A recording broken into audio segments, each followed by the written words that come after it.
All right. I think we're live. Mic check 1 2 1 2. Mic check 1 2 1 2.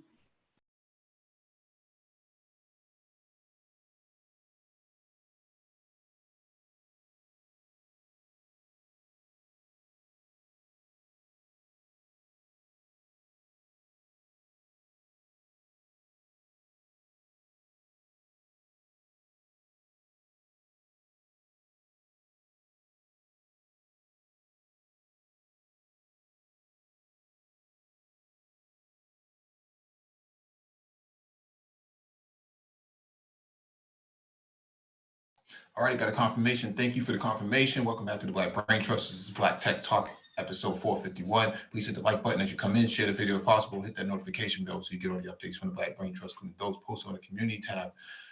There'll be a link in the chat for you to click on. When you click on the link, make sure you raise your hand so one of us can acknowledge you and advance you to the panel.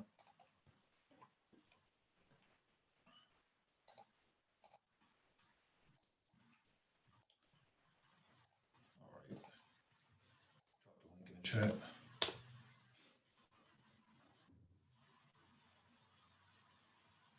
Yeah, Open Motors project. So Open Motors is another form of open source for car development. And what this allows is a lot more eyes and hands involved in the sort of cultivation of vehicle development, personal vehicle development.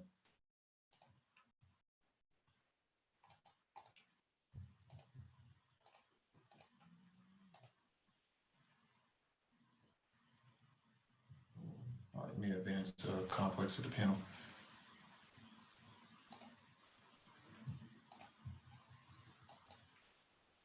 Yo, yo.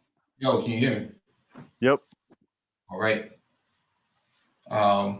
So Complex is going to actually present tonight his project on Open Motors vehicle development. Yeah, man. Give me just a second here. Yeah. I'm trying to get FreeCAD to load because I was gonna show the CAD file and the the three-dimensional CAD files and everything, and how this stuff could be 3D printed, or you know what I mean, all these different elements. But FreeCAD is giving me a pain in the ass right now, or is being a pain in the ass. So bear with me here.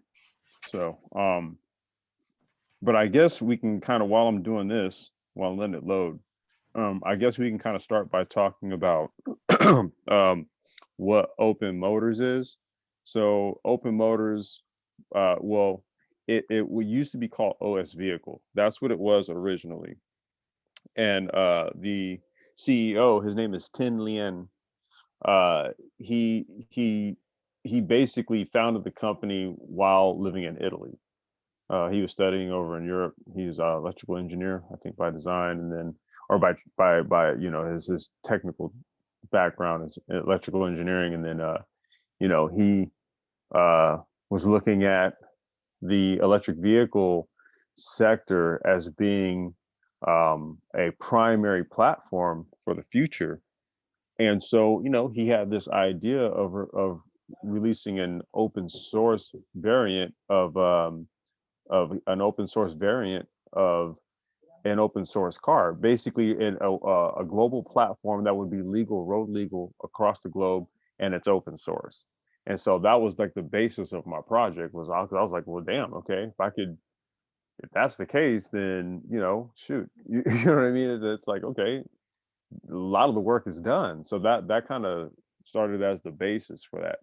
And I think it is not loading. I think it actually might have crashed. All right, we'll give it a few more minutes. So OS Vehicle went through a series of like fundings and acquisitions, right? So Y Combinator was the first incubator to put money into them to start to grow interest in development in the United States. Through which point Chevrolet, or GM, basically tapped the OS Vehicle platform to do some research and development on. Now, I'm not sure if anything came out. And I know they GM just released this new autonomous bus. I don't think it's based. It. I don't think it's. I'm not sure if it's based on the OS vehicle platform or now the Open Motors platform. But GM did have some interest in it, and through Y Combinator, put some sort of stake in it. So the platform itself has just over the years has grown, and I think a portion of it in Europe was also acquired or licensed by Renault. So they developed the Tabby platform, as an R&D project. So that's really what it's kind of been. It's an exercise in open source electric vehicle development, and we'll kind of get into all of the various levels one can take with it, and then I'll also kind of talk about what kind of where I was going with it, or where I plan to go with it. Actually, I just got off the phone with Anti-Gravity a little while ago, so we had our business powwow. We had to catch up, so we were crunching it out for a couple hours, and we're going to be circling back to this project probably for like 2021, 2022. After we really get the ground rolling on the micro transport stuff, because pretty much now we're Q1, our focus is to actually be putting this into commercial applications. So we've got a business model together. We've got pretty much everything in order. There's also a grant up for grabs that we're applying for. So things are moving, man. Especially when you're on this entrepreneurial exercise here, man. It's just it's really just a grind. So God willing, 2021, 2022, we break ground on doing some full size EV stuff. But free cat ain't loading for me, dude. It's being a bitch. So I'm gonna just go ahead and try to skip it for right now. Maybe we'll try to circle back to it later. So hold on. There we go. All right. Give me just a second. Mike, do you have any questions so far or anything, man? Or anybody in the chat? Because I'm on my phone, and then I had FreeCAD on my computer, and then I was going to screen share because it's a pretty heavy program, but I think it's just being a pain in the ass. So while I'm loading up to screen share some of the scans and sketches and stuff like that of the vehicles, did anyone have any questions or anything?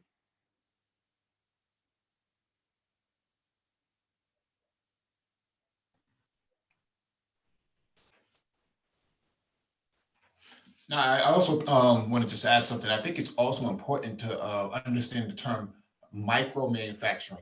So the ability to have a shop room or a room and turn it into a manufacturing facility, a hands-on manufacturing facility, is actually a very new concept. Mm-hmm. Hold on here. Let me, I'm gonna do this here, Mike. You're the host, so you have all the privileges. Oh, okay, gotcha. All right, give me just a second, then I'll do a screen share.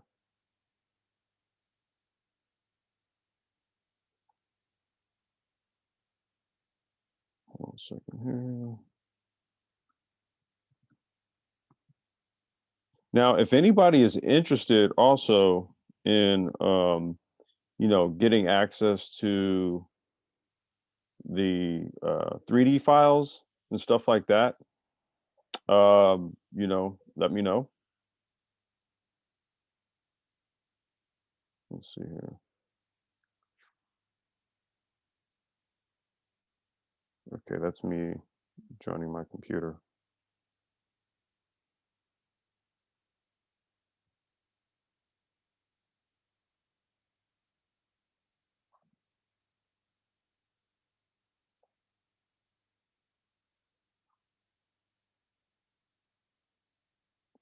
Okay, you guys see that there?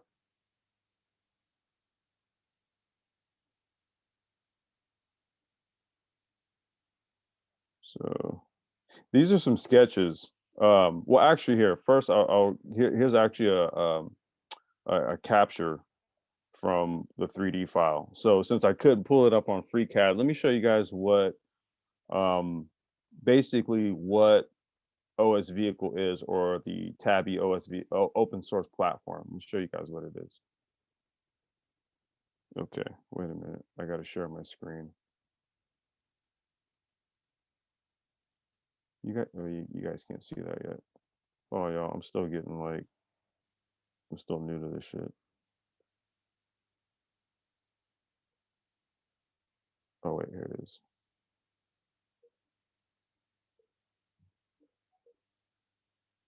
Okay, can you guys see that there? Okay, so here's an image capture of what the 2-seat Tabby platform looks like. Okay, this is the 3D render right here. So you can expand this out, and then what it does is it'll give you every piece.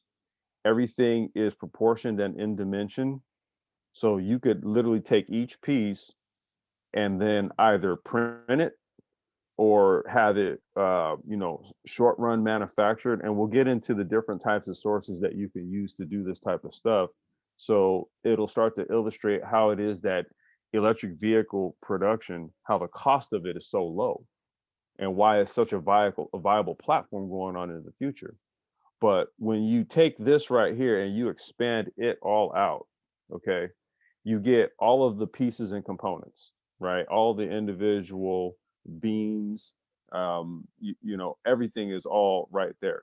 Now, with that, you could take just the steel support structure part and take it to a shop, a metal shop. And I've had estimations to have the complete roller, just the rolling chassis. So that's not including like the suspension pieces and components, the steering rack, the motor's battery and all that. But we're just literally talking about the actual chassis, right? The structure itself. For about anywhere from 7 to 10 grand, I can get that whole thing knocked out as a prototype. And that was like doing like going extra with it, right? That was kind of like adding additional things to it. But just as it is, probably more about in the 4 to 5 grand range if you just paid somebody outright to do it. Now, if you source the material and then you had somebody, you just paid somebody to do it, you could probably get away from maybe like 25, 3 grand. Okay. Um, Now, what my plan to do with this was that there's a 2-seat version and a 4-seat version, right? So with that, there's a multitude of things you could build out of that. This could be like a small little delivery type of vehicle. It could be like a municipal, like it could be like a parking meter maid type of vehicle where it just does like city routes and stuff like that. The 4-seat version could be like a mini bus. It could be like a small pickup. These things can actually be so many different things, right? When you're just looking at it, you have to sort of visualize what you're going to make this.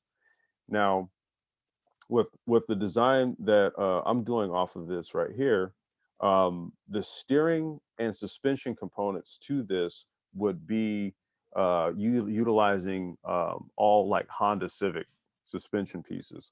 So essentially, what you do is you now build into this um, a robust aftermarket, right? There's plenty of wheels, brake components, suspension components, A-arms, sway bars, like everything, right? So you can make performance variances of electric vehicles just by using pre-existing components and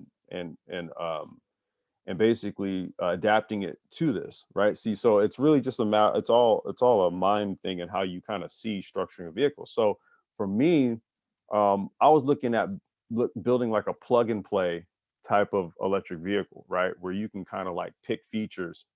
You could pick your suspension components, you could pick this, you could pick that, and then piece it all together, and then it would be kitted. So in order to meet 50 state vehicle regulations, if it's in a kit form, then you would register it as a kit car basically, and it would meet certain road regulations, and it would be a 50 state legal vehicle. And then you have a network of automotive shops that kind of went through like a training on how to service this type of thing, right? But it all starts from like conceptualizing from a manufacturing standpoint and incorporating a new type of parts distribution model, maybe using something like a Amazon or fulfilled by Amazon fulfillment tool or something like that, to have, you know, parts distribution, to be able to get parts to a shop or something within like, you know, 24 to 48 hours time, you know, for a repair.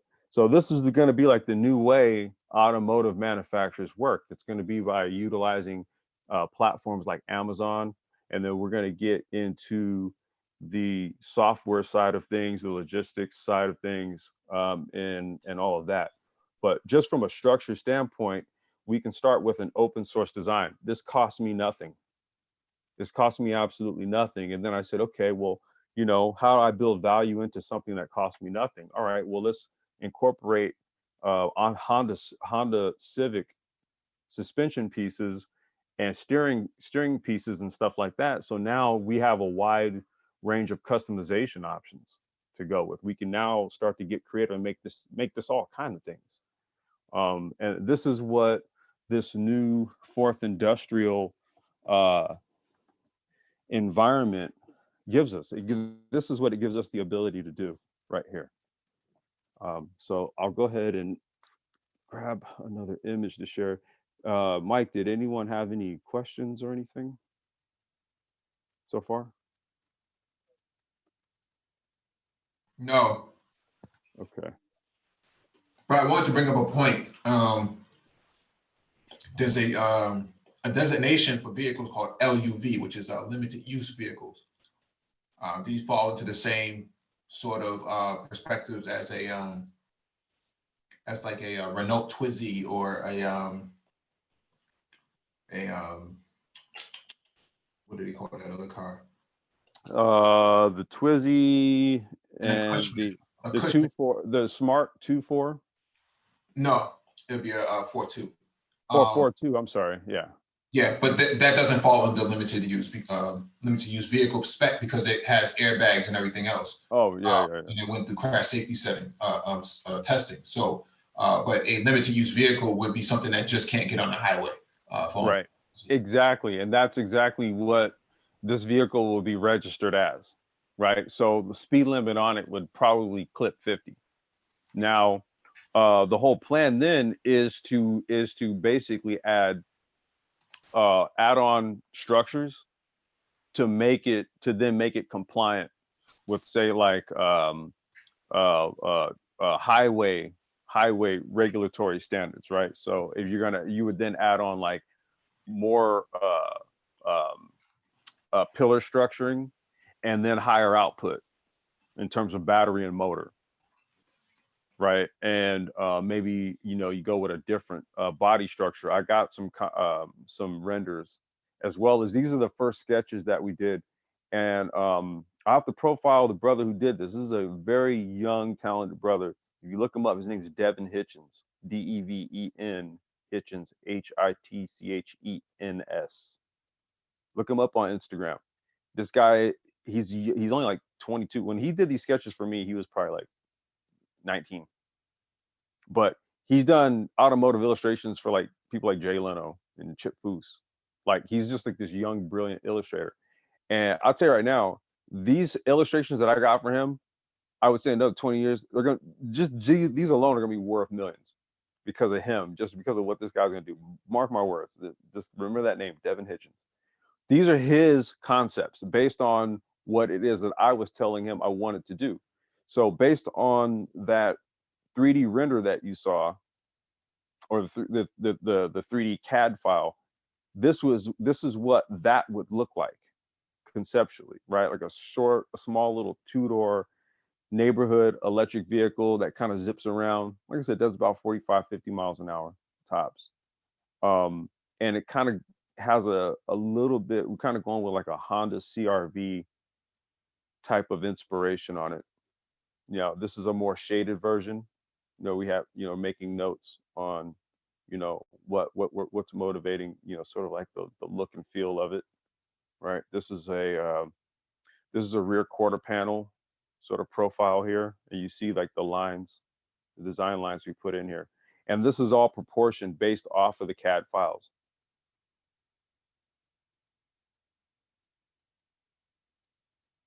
So these are some more ideas that we had here.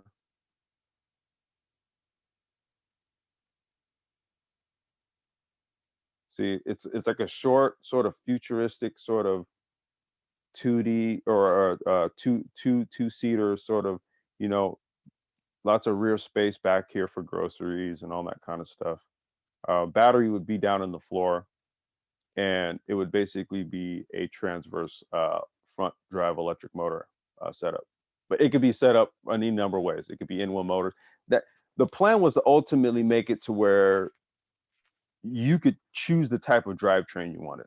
You can go two-wheel drive, four-wheel drive. You can go four in-wheel motors. You can go two motors with transverse gear reduction in front and rear. You can go rear motor, rear wheel drive, front motor, rear wheel drive.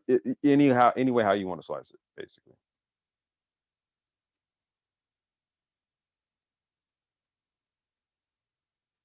So these are just more angles. I just scanned all of them, but these are just more angles on them.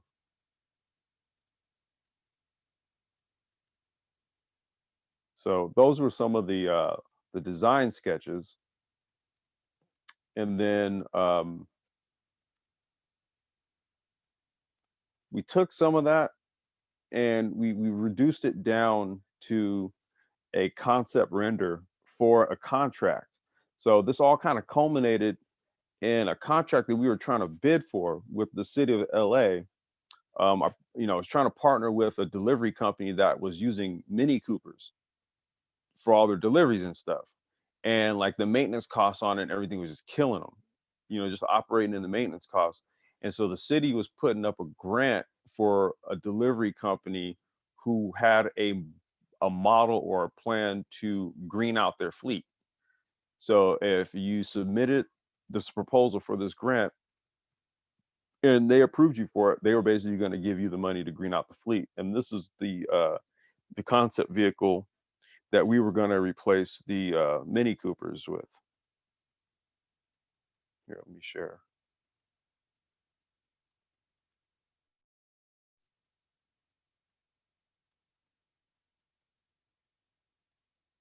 So those designs that we were showing you basically would have resulted in this small little delivery vehicle. So proportionally, it's around the same size as a Cooper. It had the same amount of cubic space area inside, but like energy reduction, the maintenance cost, everything, it reduced the output costs on that to such a degree, man, that it would have been awesome if we would have actually gotten that grant to produce these right here.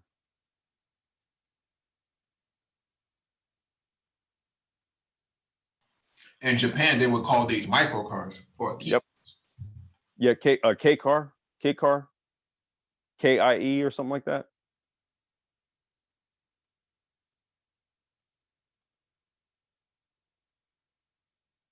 Yeah. So, and again, this is on the OSV platform right here.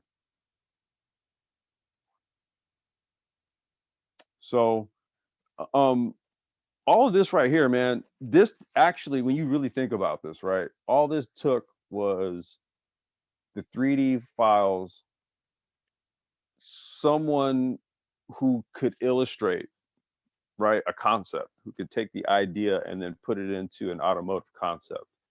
And then from there, go to a render so that you have, something that's three-dimensional, right? These are the renders that went into the proposal for the grant. So, and that really didn't cost. It didn't cost. I paid Devin to do the render or the sketches, and then I also paid to have these renders done. So, but that wasn't like a whole lot, and then outside of just forming my company. So all told, I was probably like, I don't know, maybe like $1,500 in. Right. So now we have like a 3D file, and we also have a prototype, or I'm sorry, we have the CAD files, and then we also have the 3D render, and we're $15 in on our EV company. Okay. To produce the chassis, I had estimations of anywhere from 5 to 10 grand. 10 grand would have got me a roller. completely done. There was a buddy of mine who ran a hot rod shop, and I came in. It was myself and Devin. We went in, we met with him, we showed him everything. He said, "Look, 10 grand, I'll have a roller together." So that would have been, my prototype there. And you know, the costs are reduced once you're able to basically source out, a model based on volume. So your prototype is always going to cost you the most because it's going to be one off of everything. But now we're looking at what, maybe all told 12, 13 grand in. Formation of a company, we've got our initial designs down, then we can get our rolling chassis prototyped, and now we're about 12 grand in.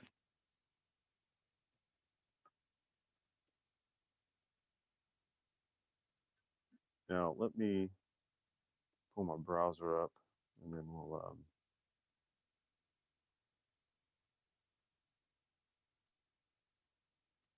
let me share here.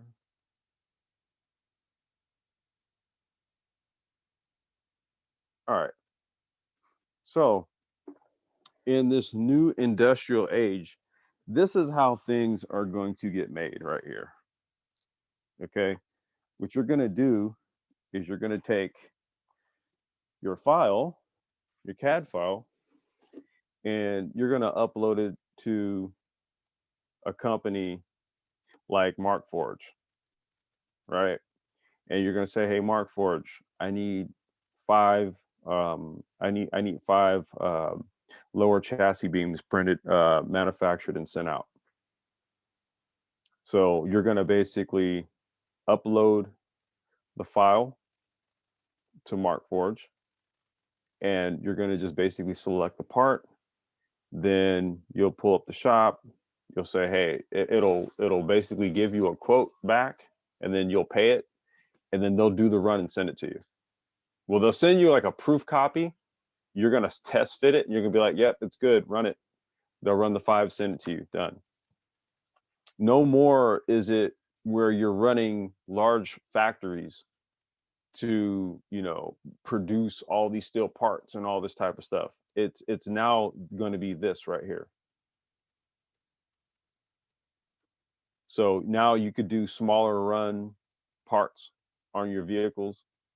As far as your manufacturing goes, you can better amortize your parts cost by doing smaller batch runs. You can do more on the fly improvements on parts. If you find that you have a part that's, has a weak point or a stress point or something, you can always go into the CAD file and redesign it, and then say, "Hey, you know what? Print these now." And so there's not like an abundance of parts with like all these weak points on there, So there's a lot of advantages to the new way of producing and creating, especially on a manufacturing scale. And companies like Markforged and this company here too, E-Machine Shop, same thing. You just upload your stuff, and they do different manufacturing methods, CNC machining, inject molding, 3D printing, whatever you want. Markforged does the same thing. They work with metal and carbon fiber. So I could go to them and I could literally go to them and have the whole car done. If I really wanted to get like the body panels done in carbon fiber, or I can go to them, and have one thing done. E-Machine Shop does the plastic. They do injection molding, or have it 3D printed. And then we would then be utilizing. Hold on a second here.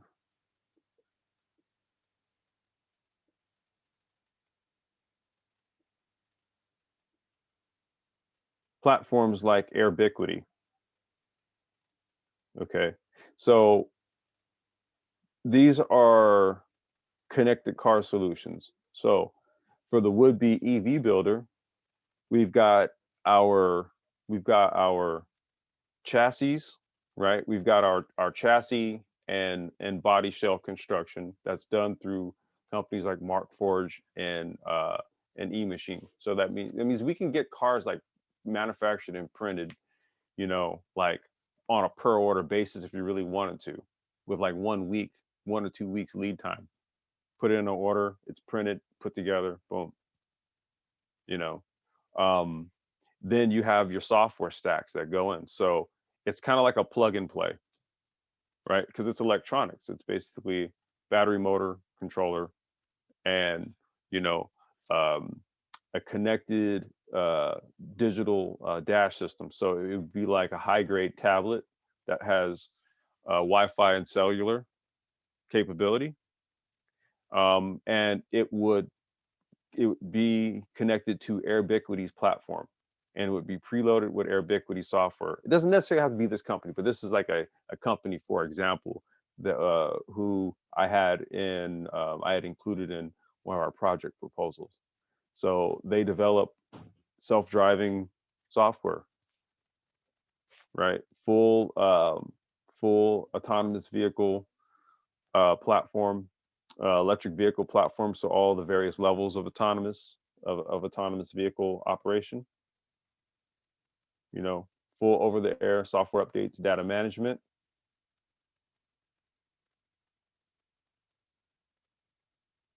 Okay, the areas that they deal in: service management, intelligent vehicle.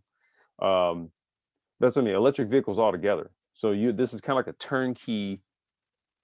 It's like how Tesla has the software system that makes their cars tick.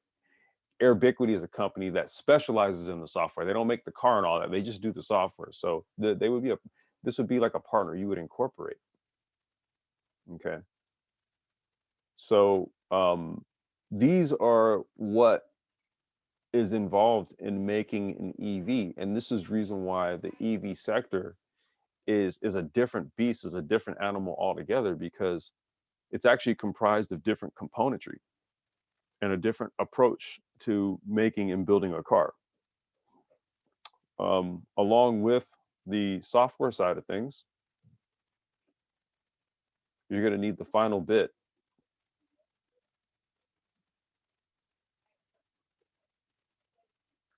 You're going to actually need the motors and the batteries. So this is a company that's out here in California. They're just up the road. And I was talking with them about doing an electric cart project, because they actually do kits for carts, electric carting kits. So, they have full kits. They even have liquid cooled kits. So that was how I initially started talking with this company here. It was for an electric carting project, but they also make full on, it's basically all the components. So you've got reducers, you've got motors, all of the drive systems here, liquid cooled drive systems, air cooled drive systems. So you have shops where you have all of the components here, right? All of the components here to, put together essentially an electric car. So battery management systems. What's the charge rate on the battery management system? Because you got level 1, level 2, level 3. Let's check out the BMS kits here. So this is a 100 amp draw on this one's for 6 to 16 cells. Canon link compatible. Let me see this one right here. Is that the is that total with the motor, or is that the battery management system separate? No. This is all separate. This is all separate. Oh, I was thinking you can probably create a open motors red sport version like Infinity. I mean, there was somebody who did a concept vehicle, man. They did an electric race vehicle out of it, dude. Like that's when I started thinking all outside of the box with it when I saw that, to be honest with you. Because really you're only limited by like the amount of space that you have to put batteries, right? The more power you can cram into it, the more power you can crank out of it. So either you go with an exotic battery kit or you find a way to cram a shit ton of batteries in it, but you could make the OS vehicle a fast little two-seater little hot hatch. That's what I wanted to do with it. But the components to do all this stuff is all here, man. There's companies you could just go to and they'll have it all shipped out. Like these are hub motors. I don't think these are in-wheel motors. No, they took the hub motors off. So but this is where you get all your electric components. So between these components here, your battery, your controllers, your motors, okay, we had the software to actually control the stuff. So you were going to be connecting the controller that we just showed you there through a CAN bus output, and then connecting it through some sort of apparatus, which then connects to the tablet. So similar to how Tesla has their rig sort of set up, it would be like the same type of thing. It'd be probably like a standalone little adapter or computer or something that's going to connect through maybe through USB into the USB port on the tablet, which then will kind of slave it. It'll kind of slave it to the software on the tablet.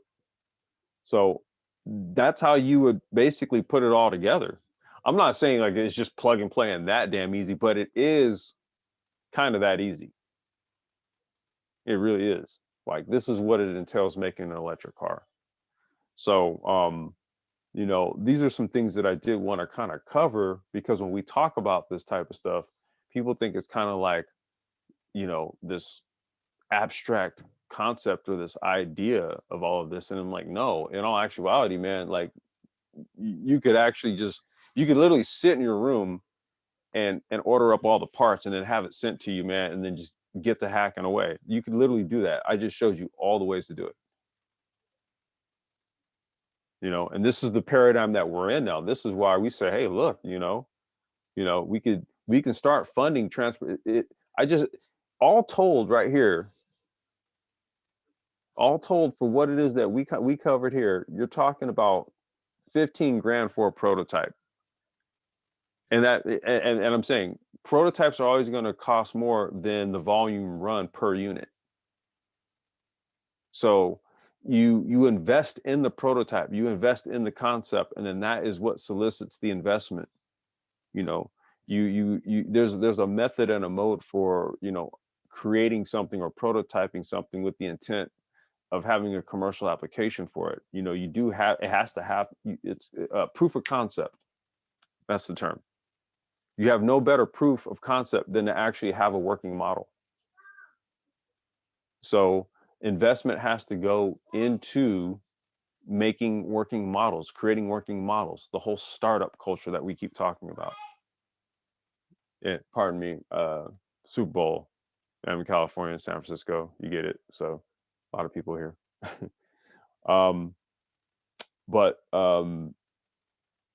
Yeah, this is kind of like the scope or the sphere of the EV market. So we could sit back and let the trade war play out and then just kind of wait for the bigger players to put their offerings out there. We could do that, or we can make more niche. We could create a lane by making niche specialty vehicles. Mike, what was it called? A low speed vehicle or something like that? LUV,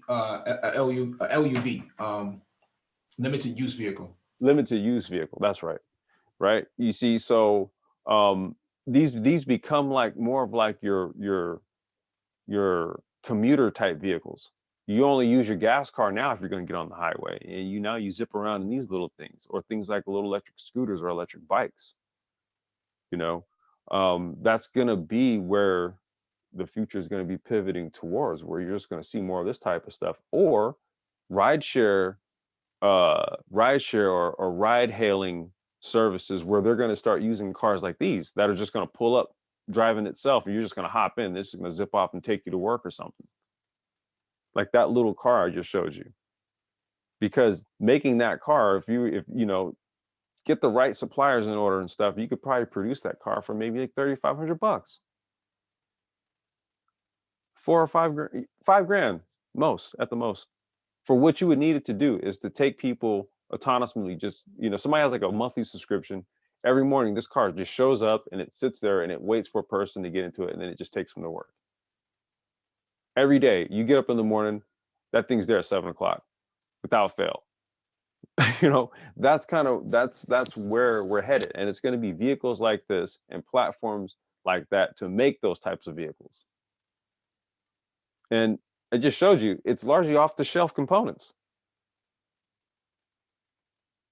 It's really just a matter of the companies being created to do these things. I mean, if we want to leave it up to like Lyft and everybody and all these other little startups to do it all, then I guess sure. But the tools are there. Everything's there, man. That's kind of why I dig on the fourth industrial shit. It's pretty dope. Like, what's out there for us to get involved in, and the tools that are already available for us to start doing it in. No, I haven't been checking the chat. Hold on, let me look. Is there any questions or anything? Hold on a second.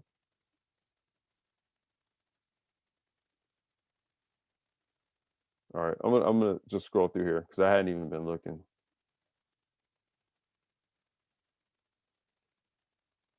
We're gonna see the CAD for simulative purposes.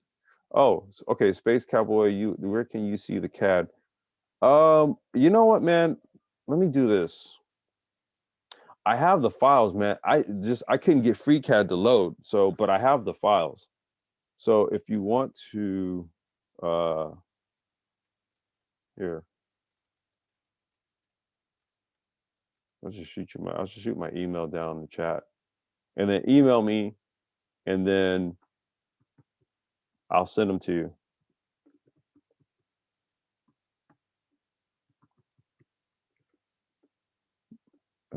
Let's see here. Yeah, and the files are under open source license, man. So you could do whatever the hell you want to do with them. I've seen somebody design a lunar rover out of them too, out of the four seat version.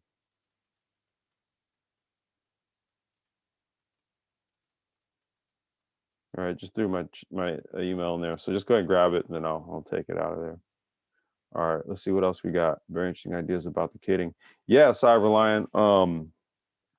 That's kind of like the angle you take on it. It's decentralized. That's why it's like, it's not like, the whole plan wasn't really for like to have like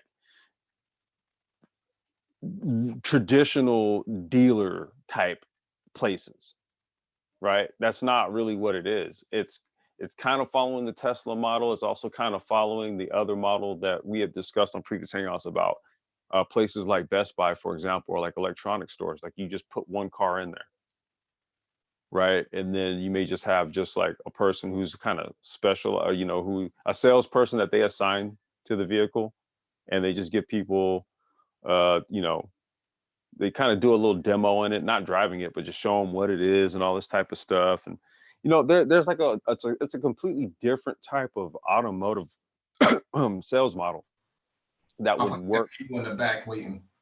Say what? You have people in the back waiting. Oh shit! I didn't even realize that.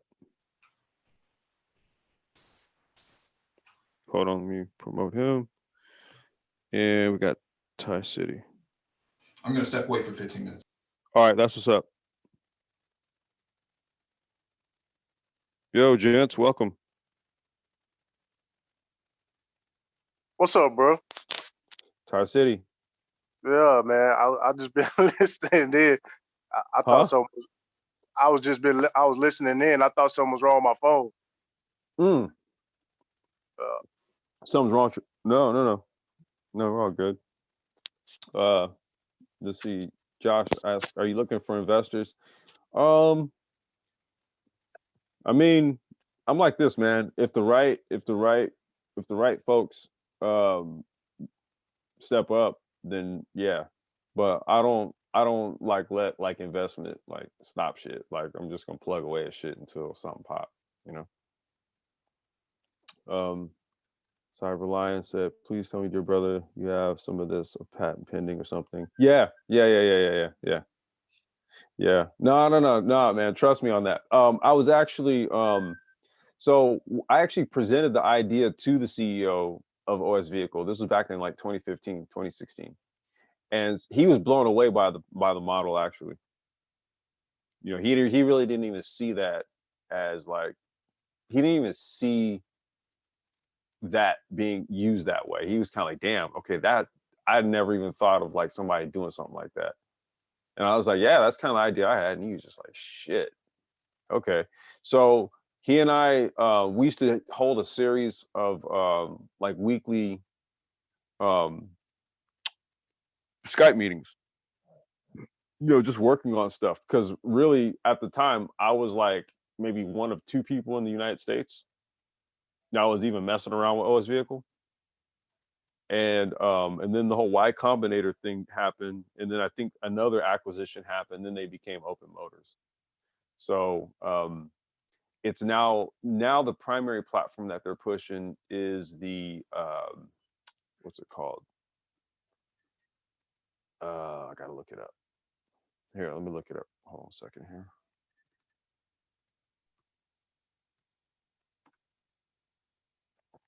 hey, Complex. Has there been any like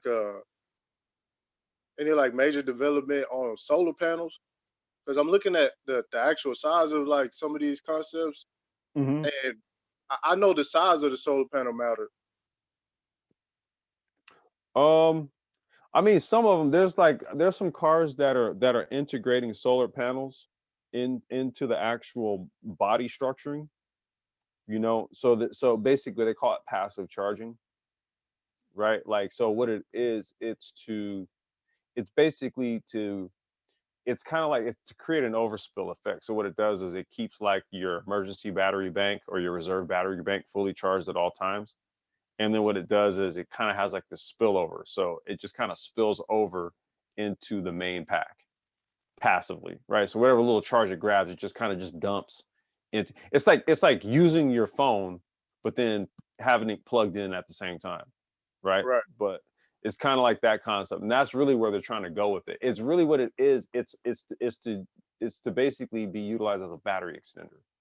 So they don't want to try to like just have panels all over the damn place, but you want to strategically place panels into the design of the car. You want to make it sort of like a design piece within the car, like a functional design piece. Right. It's the edit. This is what it is. So they kind of, I don't want to say they dropped the Tabby project, but basically this is where the acquisition and stuff led to. It led to a change in name and a primary project called the Edit. So this is largely based off of the four-door Tabby platform. This is um, a fully developed variant of it. And it's like a turnkey sort of open source platform. Like this can be a whole bunch of different things. Here, let me it's the Edit self-driving car. This thing can be like a whole bunch of different things.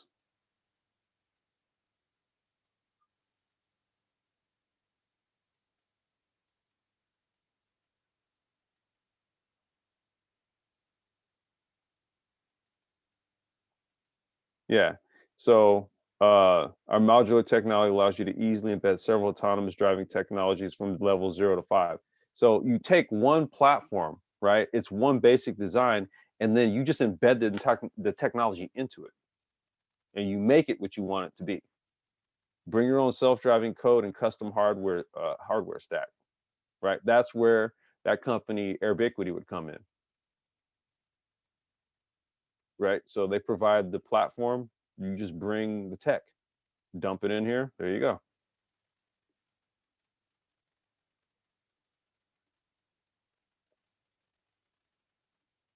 That's what I'm saying, dude. They'll white label the shit.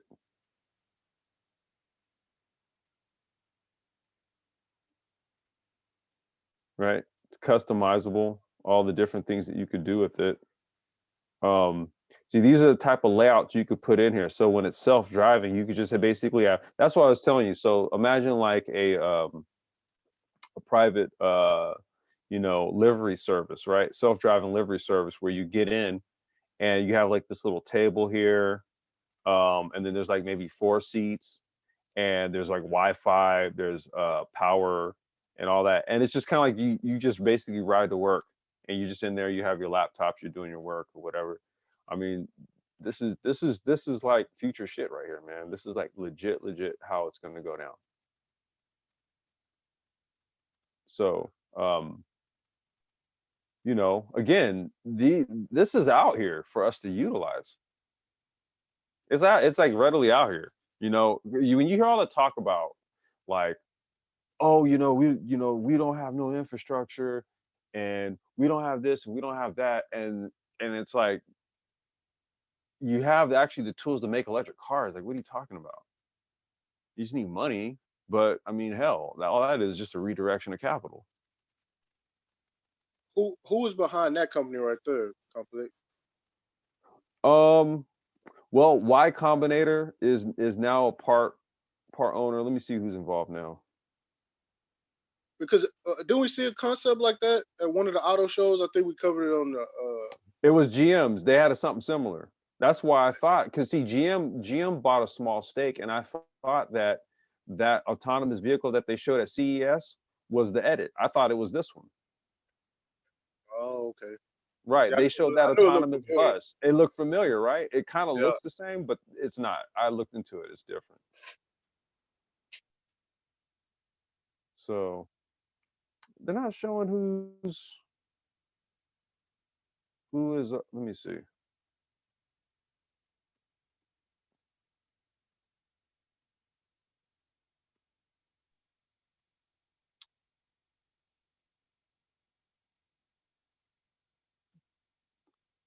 Yeah, I got to look into what happened with that Apple car because that was interesting too.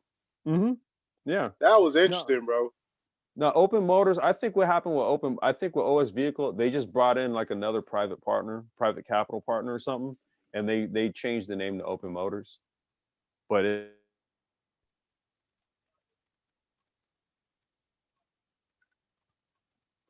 yeah. Let's see if there's any other questions in here. Hold on 1 second. Allow me to close the door, please. Let's see here. Wait. Somebody was saying something about Mark Forge. All right, let me remove this here.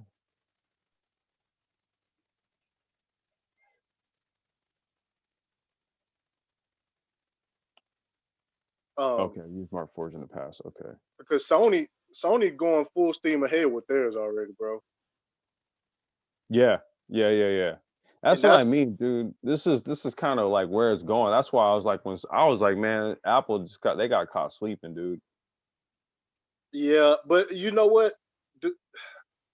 I don't think that they would have to restructure how they move as a company to have a automotive side because they've been running with the bland stuff for so long. You know what I'm saying? They don't really push things outside of like software. You know what I'm saying? The hardware may change, but they'll stick with the same hardware, the look and the aesthetics of it for as long as they can get away with it. I don't think that's going to work with vehicles. Well, see, the good thing about a lot of this type of stuff here, especially EV platforms, is like you can always change the design of something and keep it on the same platform, so it's very easy to change the look of something.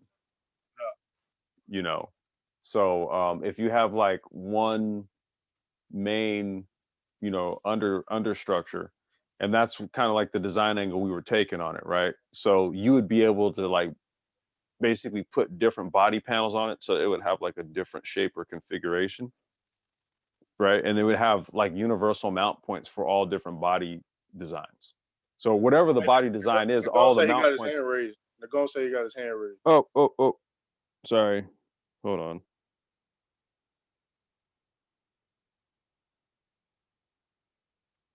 There we go. All right. Sorry, because I'm looking at the computer, but I'm actually on the phone.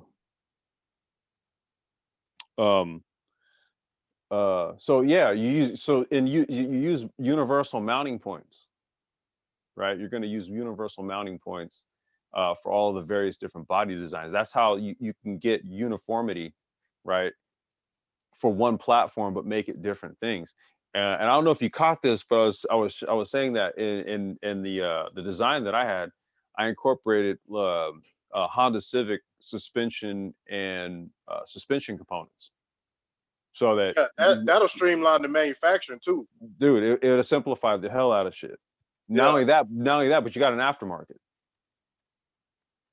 so you can go performance suspension. If you wanted to make like an electric rally car, you know, you just go and get like an Ibach N1 suspension kit.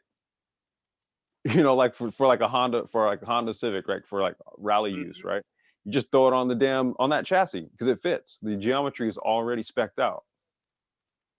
Yeah, that I mean, once the aftermarket was going to bring things to the forefront, you know what I'm saying? Right. That's what's going to make the trend into like a, you know what I'm saying? That's what's Right. going to make that's what's going to complete the whole thing. Yeah, it's built-in. It's built-in customization options. Wheels. Think about it, dude. And No, that's where a wheels. lot of the money is too, is in the aftermarket as well. Right. Like you just gave the like Honda What's up, aftermarket Nagone? like a new market. What's up, Ty City? What's up, baby? You Man, know. my son over here kicking my ass, man. I halfway put together a trampoline, man. Had me second guessing my everything. Like, you're gonna go, why did I buy a Yeah, trampoline? yeah, man, but he getting paid to do that. He getting paid to whip your ass. You know that, right? Yeah. Buying up all this stuff. What you think he gonna do, man? Come on, man. Was he 3 years old? Yeah. The trampoline, bro, is bigger than I thought it was. I bought it online. I didn't really check the specs. Wait till he starts landing on your head, fam. That's gonna be fun. That's beautiful stuff, brother. That's beautiful stuff. But hey, man, what's going on, Complex? Not much, man. We're just over here, you know, talking about building an electric car. So you know, we started from the 3D CAD design, and you know, we kind of just talked about what goes into making it. Right. You know, showed the you know, the prototype illustrations that we had for our design, and then some of the 3D renders for a proposal we had put together for a clean energy grant. This is back in 2016. That's where I started with the EV stuff. So after that got tabled and the company I was working with ended up going out of business, I kind of put that to the side, and then that's when I got, you know, I kind of went into the scooter and the bike stuff because it's smaller and it's way more accessible and cheaper to work with. So I said, all right, well, you know, I'll just table the car stuff for right now, and we'll circle back around to it at a later time, and we'll just get the scooter and the bike stuff. And so you remember Nagone, that was you got people in the back waiting. Wait, there is? Oh shit. Let them in, man. You got guys hanging, man. You got guys hanging like bats. like bats in the belfry.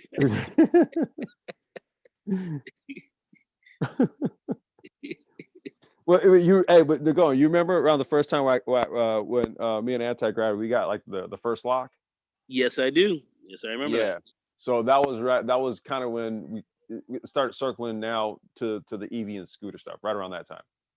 Okay, there you go. All right. And then from there, we've been developing it, and you know, now we've got like the full working that we did we showed in the IoT demo maybe like a month and a half ago.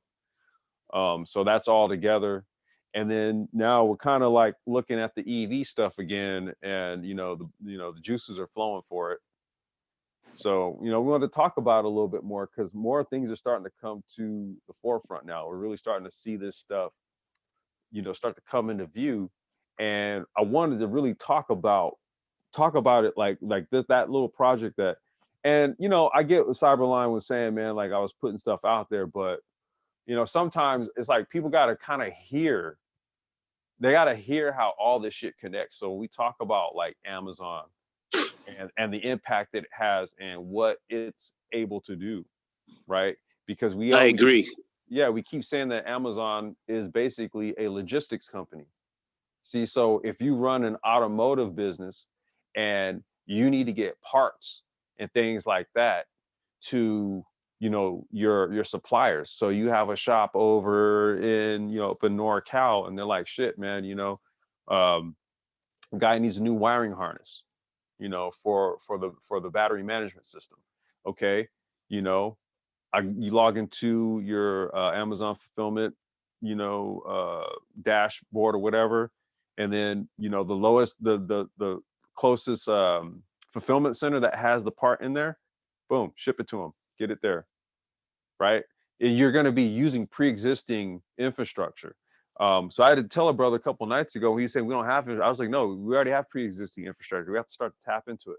So you tap into what's already there. You don't try to reinvent Amazon. Like, fuck it, use Amazon. So this is how you can have parts being shipped to a repair shop within 24 to 48 hours, right? If a software needs a flash, it's an over-the-air update, right? You trigger it from a laptop, boom, reflash a computer or something like that over the air. This is the space that we're in now.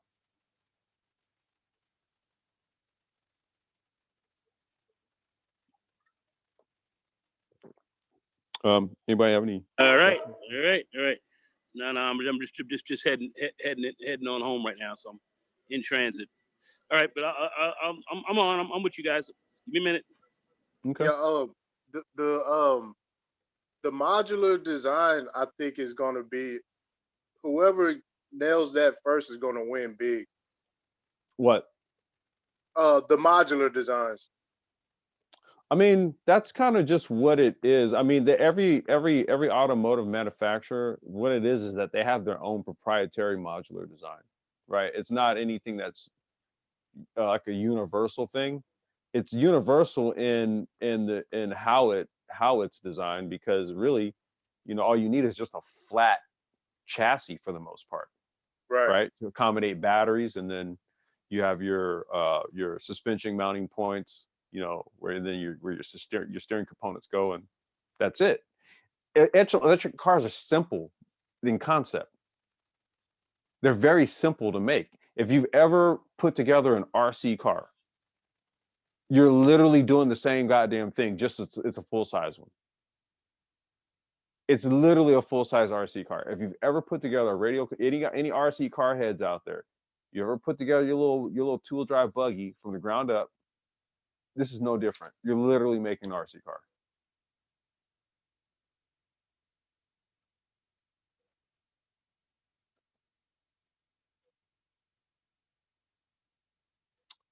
Let me see if there's any other questions or anything.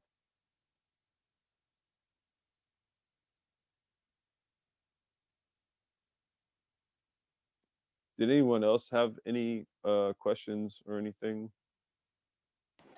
Hey, Complex, it's Johnny Blaze. How you doing? I'm good, brother. How are you, man? Hey, not too bad. How am I coming in? So you sound good. You sound good. Okay, I got a new Bluetooth after the last one. Yeah, sounds good.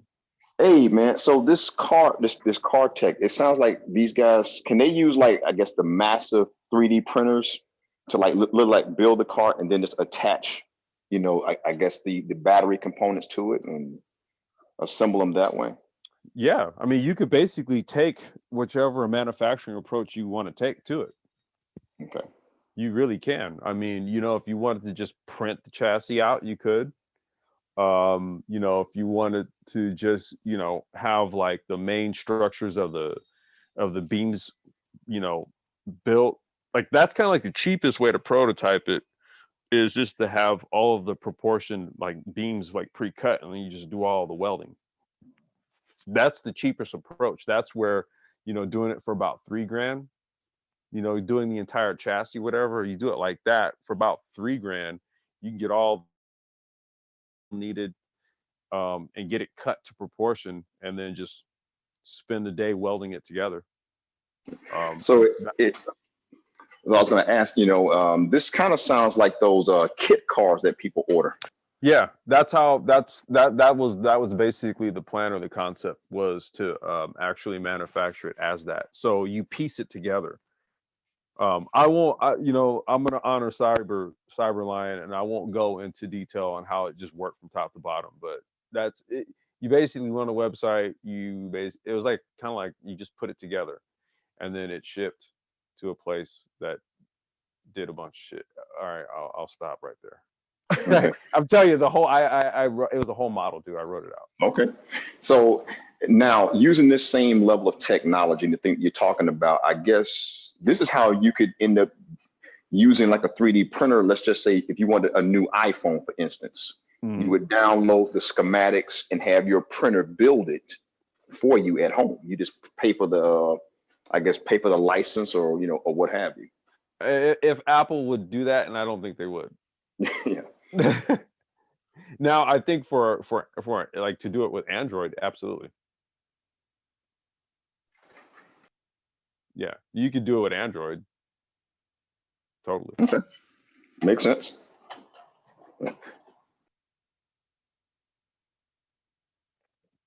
Yeah, no, I got you, Cyberblind. I ain't gonna say nothing else.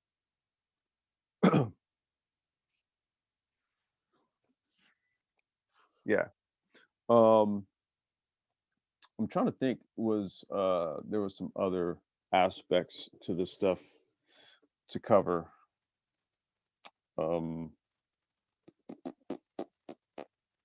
Let's see here. I think that was, let me see, from the so we covered the actual car itself. We covered the software. Well, let's see. Maybe we can do this. The actual suspension components and stuff. Let's see here. You got somebody in the back, Complex. Oh.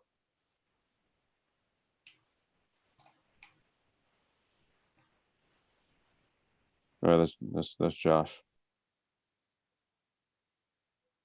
What up, Josh?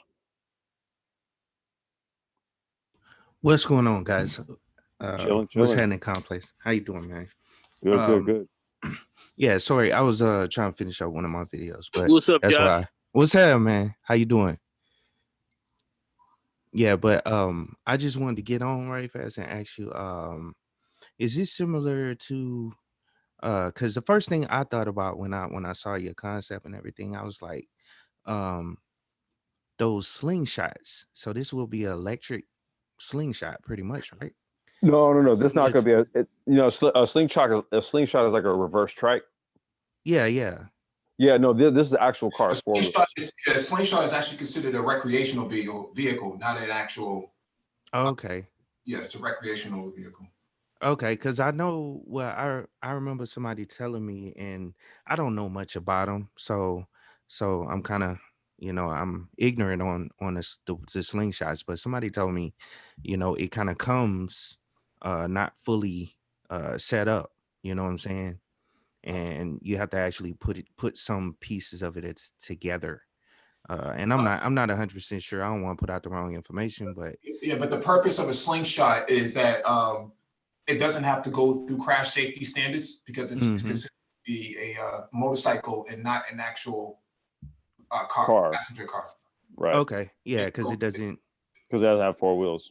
Yeah, that has 4 wheels, and it doesn't have airbags, and it just has seatbelts, but that's fine. But it's on the bleeding edge of what they can get away with. Yeah, that makes sense.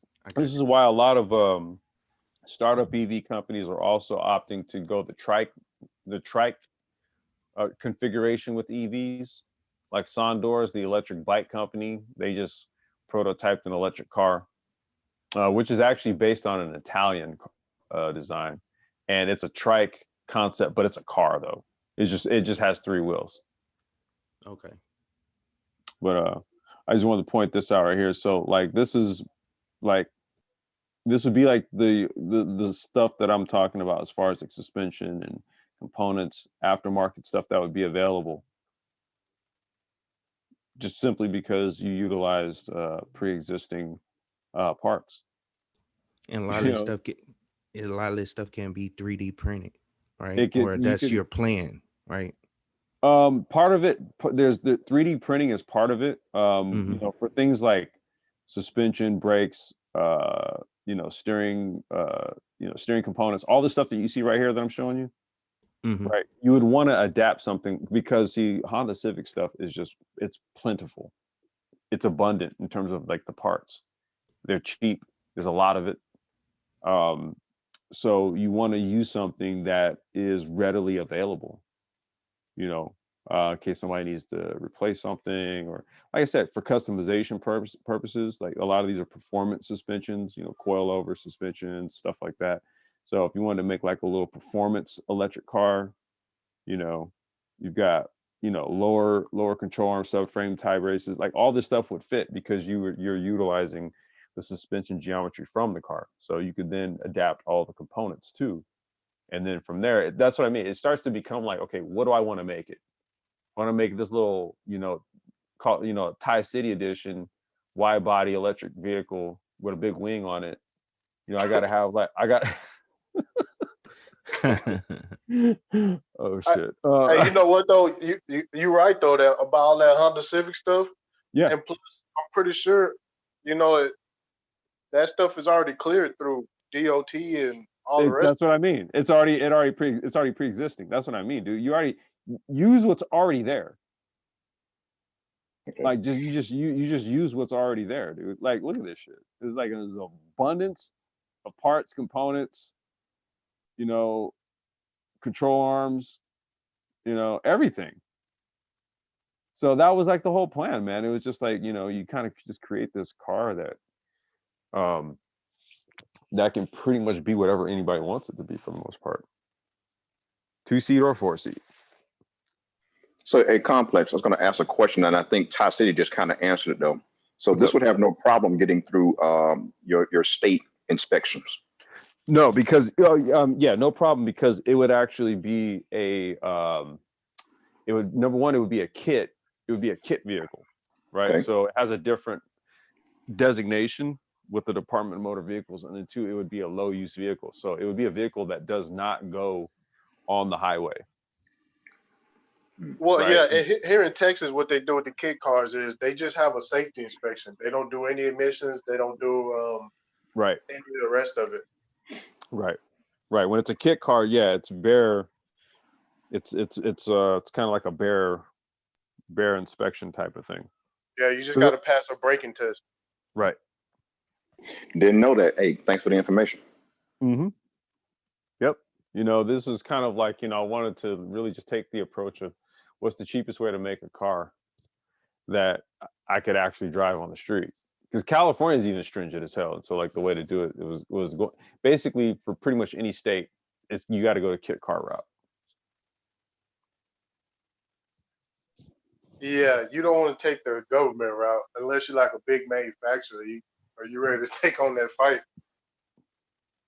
Let's see here. Yeah, right. Let's see here. Space Cowboy said, "What do you need to continue this endeavor?" Shit, bro.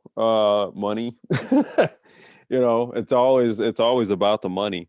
I would say maybe some potential contracts or grants. Like I said, we're putting a proposal together for one right now, but it's not for electric cars, it's for electric bikes.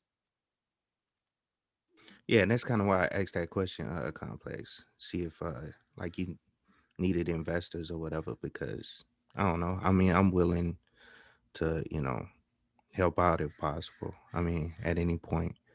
That's that's only if you need it. You know what I'm No, saying? I would say this, man. And I'm Because of not trying to take over your project or nothing like that. I just no, want to no, help. That's all it no, no, is. no, no, no. Well, but let's put it like this, right? A lot of this stuff predates like the brain trust and all this, right? So things have kind of come out of the brain trust in terms of like projects, like tech-based projects, like with some app development, the Mara stuff, and all that, right? And this kind of falls in line with it. So, I think as far as the business model, it's pretty much going to remain unchanged. But I think in terms of like maybe like the investment model, or you know, I think I want to update that or change it. I really do want to try to make things more of a decentralized type of thing, because really I think adaptation is what's most important. So you have to make it easy for that to happen. So you have to make access easy. People have to feel as though this type of stuff is readily accessible to them.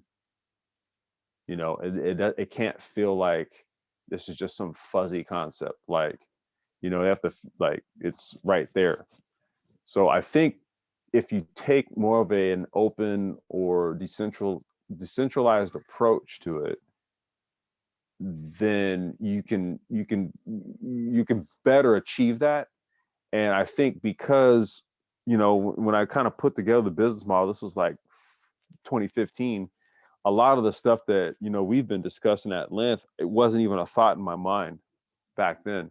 So I think that the business model could use some updating, right? And I do think that investment would play a part in that. I think the approach too may need to kind of shift or be modified a bit, because I really do think decentralization, blockchain, all that kind of stuff, like you kind of have to just go with this theme. So I think the business model needs retooling. Well, since you brought up decentralization, you looked into, I don't know, like crowdfunding or anything like that to that point? Okay, yeah. Actually, matter of fact, what I've looked into, and it's actually good that you brought that up, because I think the brother Q497 is in the chat. Hey, what's going on, man? Actually, he and I have been discussing some various projects here. One vehicle that we were looking at for, and actually let me pull it up, that we were looking at for raising capital, is a platform called Start Engine. And I'm going to show you guys why it's a pretty cool platform. Basically, with Start Engine, they kind of combine the best of both worlds when it comes to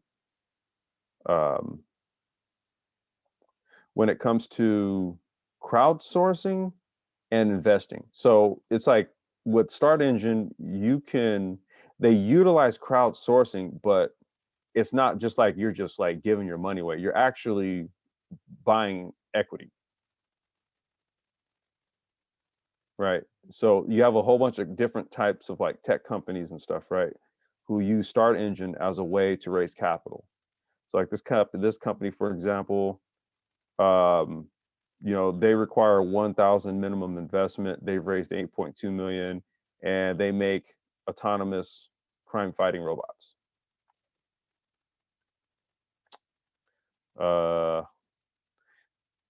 This company has a experimental combustion engine, right? They've raised $1.7 million from 2,800 investors.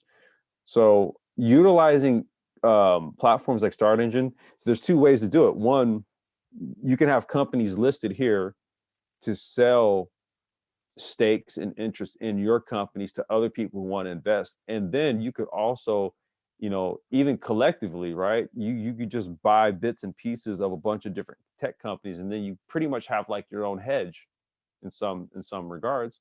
You have your own hedge that's invested in a portfolio of tech companies. So again, using new platforms and tools like Start Engine, so you can either start investing or get funding. There's two sides to their business platform. You can either use them to invest in companies, which I highly suggest, or you use them to solicit investment for your company, which I also highly suggest. So when we say that we don't have access to stuff, we don't have this, we don't have that, dude, you don't, because you don't know like what's out there to raise the capital for you. So these are the types of platforms that we should be using and tapping into to raise capital for things. GoFundMe is cool, but really what it is, it's kind of like a, hey, you believe in my cause, so, hey, hook a brother up, right? Start Engine is, no, you're investing. I give you money, in exchange, I get equity.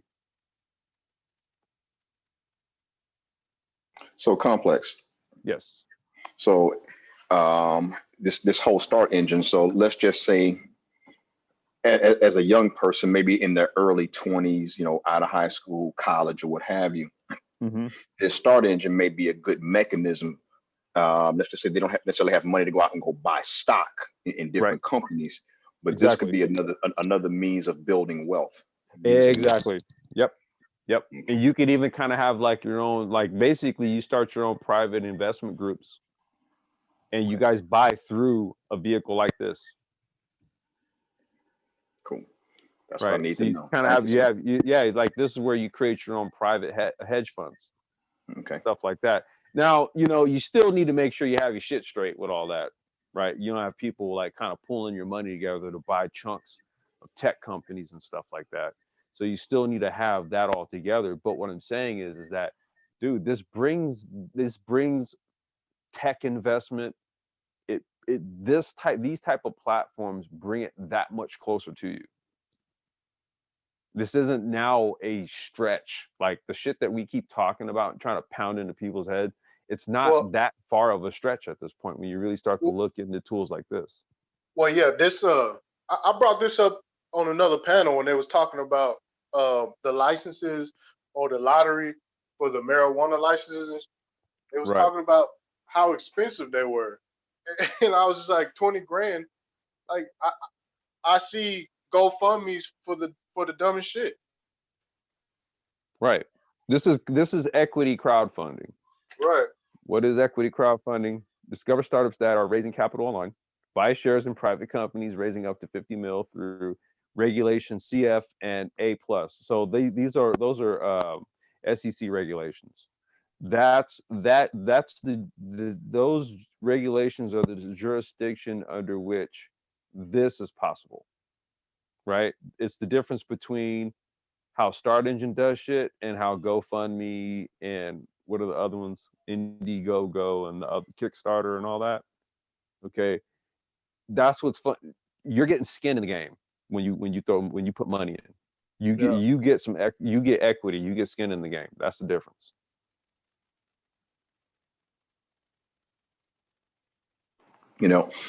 So I'm a big fan for us using platforms like this to raise the capital for that. Like I don't necessarily believe that all the money that we need to fund startups and stuff like that have to come from Black folks.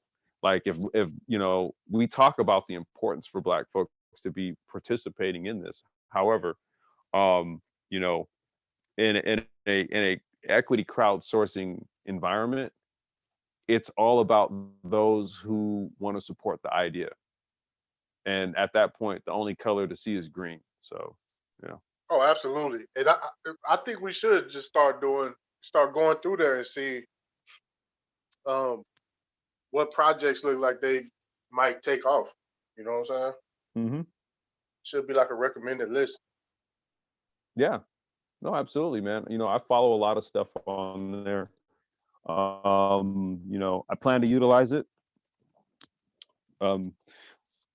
So, and I also highly suggest that, we look at things like that as a viable investment option.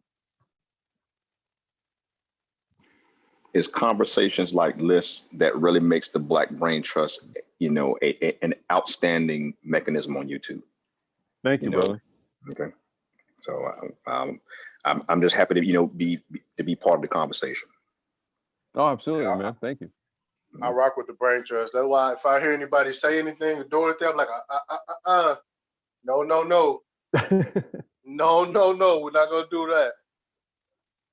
Well, you know, man, you know, Mike said it, you know, a couple weeks ago. You know, we gotta really just, you know, raise the bar for 2020. You know, there's a lot of stuff on the table. However, you know, we have to kind of keep reinforcing a lot of what we push, because we do have, you know, hands in, you know, our hands involved in the things that we talk about. So when we just talk about the electric vehicle stuff, we're not just saying it because it just sounds cool to talk about. It's like, I've actually tried to build one of these motherfuckers. You know what I'm saying? So it's like, there's a lot that goes into it. I know firsthand. you know, so it's like, now that I've done like the IoT stuff, I understand the EV, the actual full-size car stuff. It's just at a larger scale, but at the core, it's the same type of technology, you know? So understanding the technology, the application of it, and then looking at how to deploy it. So again, where to get the money, how do we build it? You know, what do we do with it? You know, all those things I've had to really, you know, put a lot of thought into, man. These conversations like this about micro transport and just EV technology, bro, it keeps bringing me back to the Fisker car company, bro. Yep. Every time, dog. Mm-hmm. You know, well, Space Cowboy asks, explain how Star Engine equity investment is different from a Shark Tank style investment. I mean, just think about it. Think GoFundMe, but instead of me just giving my money away, I get equity in exchange. That's really all it is. It's equity crowdfunding. I get a stake in the company for the money that I put in.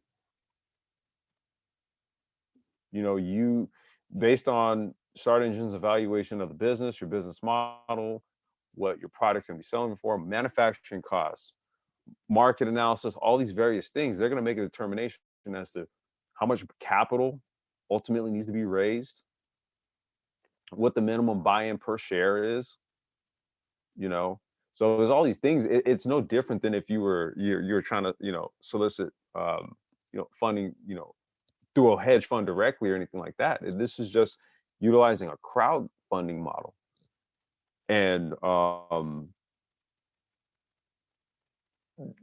that you know, they're going to evaluate a company, and you know, how much, depending on what you're trying to do with, they're going to evaluate it based on the same types of metrics that, you know, most other you know, consulting companies would utilize for the most part, you know. But it's anybody's free to invest, anybody's free to buy in. Like, if I just, you know, let's actually hold on, let's do this. See, okay, let's say you get a concept going, you get a working model out, Mhm. and then you get a lot of pre-orders. You will Right. be able then to take that information and get a bigger loan to actually go through with the rest of it, huh? Well, this is what I mean. So let's take a look at these guys right here. Crime fighting, fully autonomous security robots. So right now they've raised $8.182 million. Okay, your minimum investment is $1,000, right? So $1,000 at $8 per share. What does that break down to? Anybody? Anybody but me. Don't get me started, bro. Yeah. Yeah, I don't know. I don't really care about thinking about math right now. But basically, you're going to be getting $1,000 worth of shares, right? It's minimum. So at Yeah, $8, so a 8,000, share. around 8,000. Is that what? No, dude, is that 8,000? No, dude, that's like 8. Wait, is it? It's like 800. It's like 800 and something. Okay, well, whatever. That's what you get, right? Minimum $1,000. 125 shares. Okay, there you go. 125 shares for $1,000, and each one of those shares is valued at $8. Okay? Oh, I thought it was $1,000 per share. No. The per share price is $8, but your minimum investment is 1,000. Right. Okay. Right. So for that, you're going to get 125 shares. Right. Over 6,000 investors have backed Nightscope Inc., and the company has raised over 40 million since its inception. So just on Start Engine, they've raised 8 million. Nightscope designs, engineers, builds, deploys, and supports award-winning crime-fighting, fully autonomous security robots, and offers them on a machine-as-a-service mass business model in the U.S. You've heard Mike V talk about that.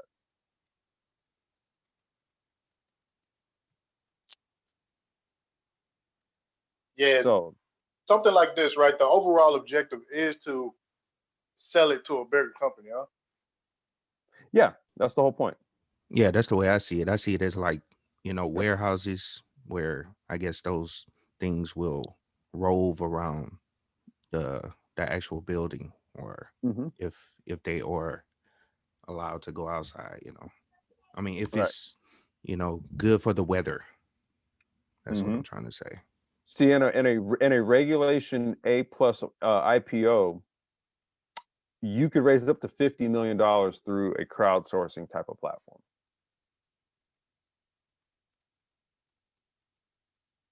See, and man, we got to do something on tokenized securities, because that's Start Engine. I'll find their crypto shit here in just a minute. Go ahead, though. I'm sorry.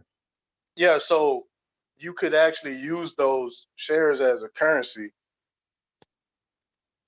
Yep. through tokenized offerings. Yep. And I do. Well, let me actually find it right now. But this is essentially, you see, this is basically the company profile. Right. So you come here and you basically get the company profile breakdown. Right. So investor comes on here. And I tell you, dude, sometimes I just spend time just combing Start Engine, just looking at companies. Look at these dudes they got robots at Citizens Bank, XPO Logistics, Pachanga. That's out here. That's out in the that's an Indian resort and casino out in like in Indio, California, I think. Westfield Malls, Huntington Park. No wonder they got $8 million in funding.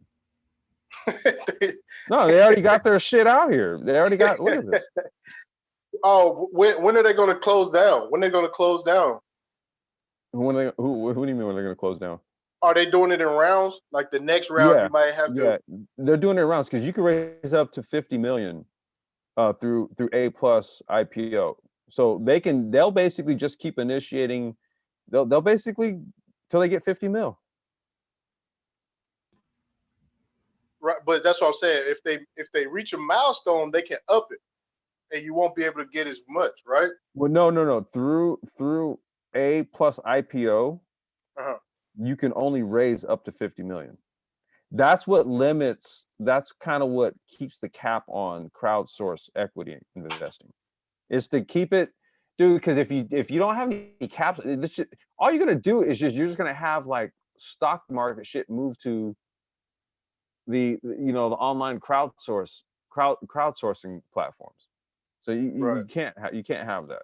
No, But I think what he's saying, Complex, is I know on certain sites like this, crowdfunding sites, they'll do a round, and then you see how at the beginning you showed it on. Yeah, you they could get reward the like early investors.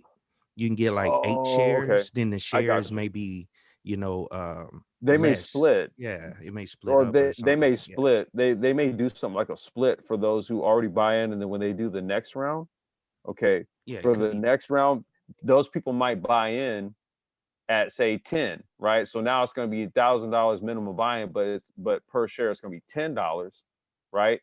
And then for those for those who bought in on the last round, maybe they'll do a 2-for-1 or something.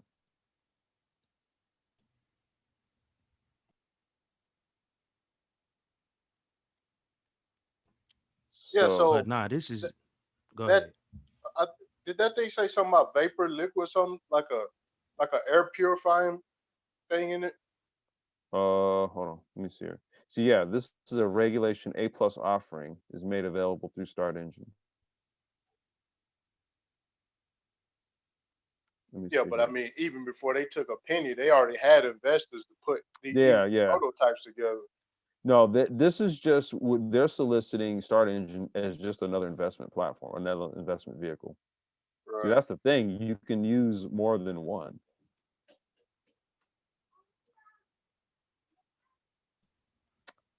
No, I think what I don't know what you.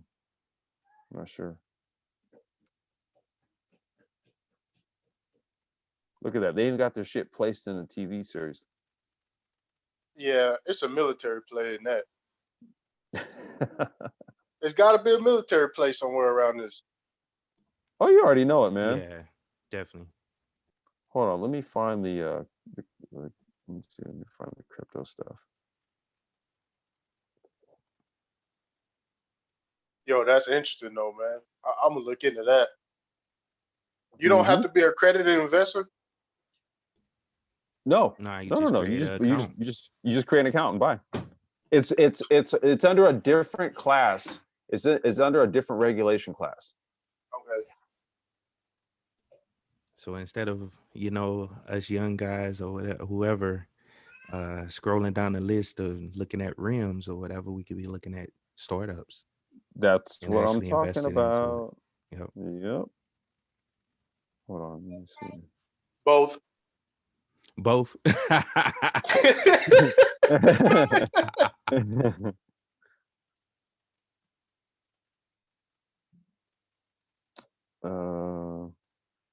Man, let me find their.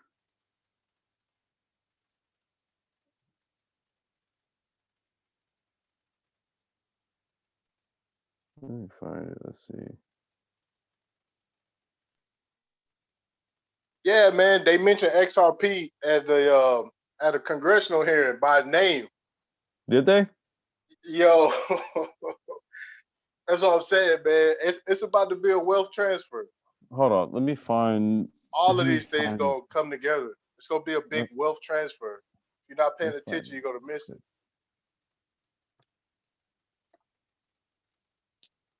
Hold on. I'm gonna try to find like their crypto.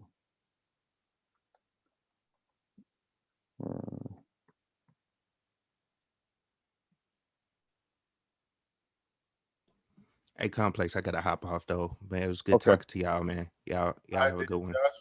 All right, Okay. No, that's up, man. Thank you. no problem. Here. I don't see anything on it right now. So, but no, just from the other side of the investment game, man. I'm a big fan of Start Engine. I'm looking to make some Start Engine investments this year, along with my Robinhood activities. Hey, man, that's a good idea, man. That got me thinking, bro. You know that project that I told you about? Mm-hmm. Yeah, man. Let me see if there's any other questions in the chat. Okay. So I've been doing all research to companies. Yeah, man. I'm about to throw A my son in proper the thought. tub and put him to bed. Okay, no, that's what's up, man. We just wanted to really just kind of do this little exercise to kind of show, like, what can be done, man. Like, what's available, what can be done, and what you theoretically need to bootstrap an EV startup or something. And really, it's just more drive more than anything else, man. We looked at the cost and all of this, and we see that it doesn't require a whole lot. I mean, we spent a whole lot more money on bullshit. What's 15 grand to prototype something, Right. And then just from the tech side of things, again, platforms like Start Engine, that's what I mean, man. This whole sort of Silicon Valley tech investor thing is actually closer to us than we think, right? Having a tech startup and creating something and then getting investment is actually closer than we think. So that's kind of what this whole little exercise was. It was to really kind of talk about like a big idea, but very practical ways to approach it, to do it.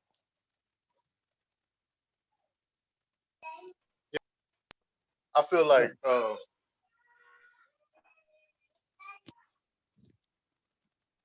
hey son, Hey, what's going on, little man?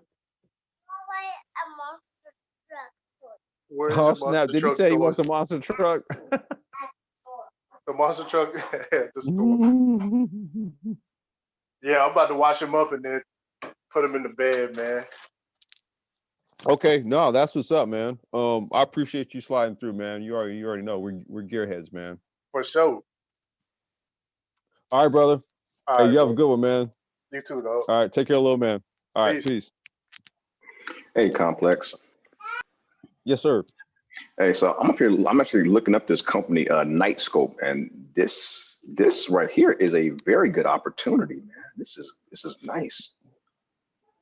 Yeah, man. I'm telling you, dude. I think we missed the boat, man. We're so much plugged into so many things that really kind of keep us out of the purview of a lot of this stuff that we really don't know what's within our reach. Right. You know what I mean? But I look at how what's much your thought this. on the Nightscope stuff? I mean, well, I'm using this as an example. I'm looking at how much the investment is. So, because I went to their actual website, and basically it leads you right back to Start Engine. This is how you invest in the company. So for that $1,000, $8, so you're gonna get 125 shares in this company. If this company takes off, you're gonna make money. Exactly. And I'm looking at, okay, $1,000. Let's just say, and we'll use rims as an example. Okay. I mean, a price for a new set of rims is about 1,000. Let's do it. Okay. So you know what? Maybe we can hold off on the rims this year, buy this, and get the rims next year. Yeah. Or I said, or you get a group together. And let's just say everybody, you can get like a group of 20 people. Everybody puts in $500, right? It's 10 grand. And then what you're doing is you're buying 125 shares here, 100 shares here, right? So now you just have like a diverse portfolio of stuff. Now, if there's traction or movement, oh, look, Nightscope, I'm hearing about an acquisition. Hey, let's throw another 1,000 into that. Let's make that 250 shares. This is how you get people who run like their private investment groups and stuff. They just pull their money together and they buy bits and pieces of companies like this. Right. And then live off the residuals. Exactly. So, but it's like I said, it's a good thing we're having this conversation. We're talking about these kind of very specific things. There is, if you really want to save the community, it starts with doing things like this. Yep. I can't really see anything else, quite honestly. And I think it's also very disingenuous when we hear things like we're not building we don't control infrastructure. It's like, dude, it's like we have to understand these things in the proper context, right? We have to have a proper understanding about things to know what we're actually dealing with. And infrastructure is pre-existing. Not only that, but it's always evolving. Okay. So you didn't have Start Engine 5 years ago. No. 5, 6 years ago. You didn't have it. So you didn't have, so if you were trying to get into investing, especially like in tech startups and stuff like that, I mean, you had to deal with somebody who was dealing with Silicon Valley, like the actual place. Okay. But now today, with different investment regulations and stuff, and different platforms that have been created around these regulations, now investing is closer to you now. Now it's not such a fuzzy concept. Exactly. So infrastructure is constantly changing and constantly evolving. And I think oftentimes what happens is that we get, like I said, we're in this industrial wave, right? Like we're looking at this and we're saying, God damn, look at the opportunities, right? And then at the same token, we talk about what some of the technology that we're talking about investing in, what it will actually do to change like employment, to change the job markets and all that kind of stuff. It's like at a certain point, you do have to stop thinking like a consumer and think more like an investor. I'm glad you said that, because I tell my students all the time when they're taking tests, don't think like a test taker, think like a test writer or test maker. Right. Right. Exactly. It's like you shouldn't actually be on the receiving end of things, but you should really kind of look at it and say like, like how, what would it take for me to do something like this? Dude, I was utterly amazed at like when it really came down to it, like what it would require for me to do something like this. The only reason why I didn't do it, man, is because I lost my shop. Okay. That's the only reason why. My shop closed down. And well, long story short, man, we had to renew our lease in 2018, and they are basically just trying to double our price. Okay. And we were just like, my boss was like 62 at the time. He was just like, man, you know what? I'm gonna go ahead and just retire. So he handed the business to me, but we didn't keep the shop. So that's where all of this shit, the micro transport stuff and all that, we're retooling everything, and it's been kind of like a year-long process doing it. But this was like the first EV project, man, that I kind of started, I just started developing. Okay. Well, hey, kind of like the other guy said earlier, you're looking for an investor. Hopefully I'll see you on here. If I do, I'm definitely going to do it. But if not, hit me up behind the scenes. Hey, I'm definitely looking. Yeah. I mean, man, I don't know. Like this is something, this was just kind of an impromptu thing, man. We just wanted to talk about electric cars because I think people still think that like electric cars is just this, like as if they've never seen a fucking Tesla out here, right? It's like the electric cars ain't going nowhere. And I was like, as a matter of fact, let me show you guys how easy it is to make one. And so that's how this hangout came about. Oh yeah, they're definitely not going anywhere. No, not at all. Let me see if there's any other questions in here. I guess maybe we'll just kind of close it out unless anyone else is. Let's see here. Paul G, welcome. Mr. Prophet of Thought, how you doing, sir? Welcome.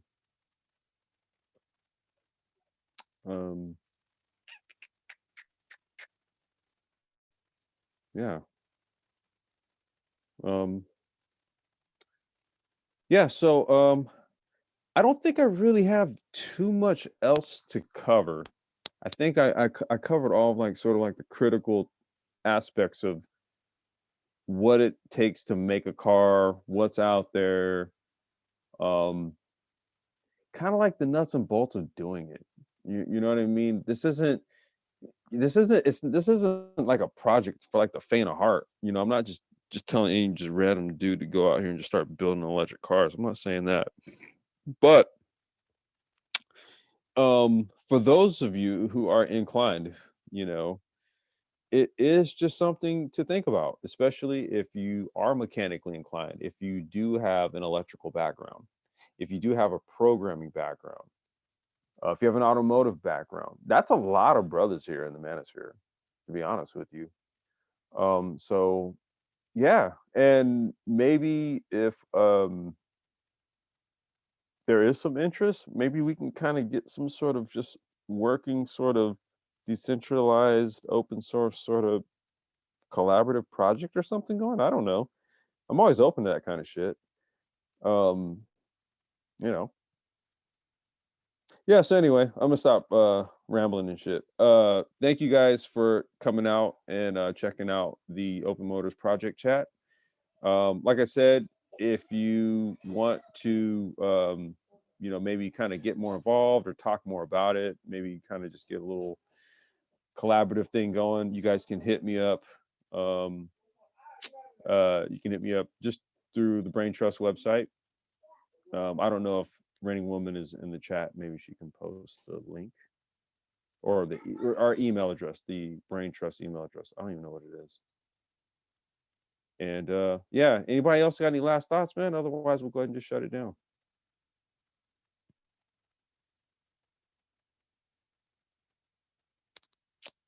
I guess not. All right, so folks, thank you all for coming out. Y'all have a good one. Go 49ers, and peace.